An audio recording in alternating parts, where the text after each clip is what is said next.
share ko sa inyo. Ang ating piprituhing isda, ito guys ay tawag namin sa mga Ilocano, bunog. Ayan, ipriprito natin. So, ang ginawa ko dito guys ay minarinate ko siya ng lemon. Naglagay din ako ng salt, fish, pang malinamnam yung fish, anong tawag doon? Fish granule, iwan ko kung ano yun. Basta, and naglagay ako ng konting soy at saka chili. Ayan, so ayan, priprito natin sa labas guys kasi dito mabaho. Ayan, punta tayo sa labas.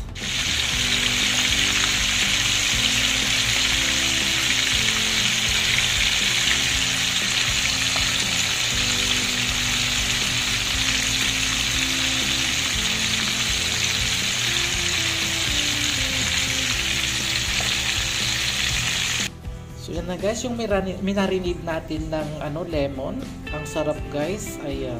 As you can see, ayan. Crunchy siya guys. Masarap pala guys ang na-marinate na iprito. Ayan. Pero dumidikit. Pero okay lang painitin yung maigi yung oil para hindi siya madurog. Ayan. Napakasarap guys. Yummy. Bunog na isda to guys. Thank you for watching.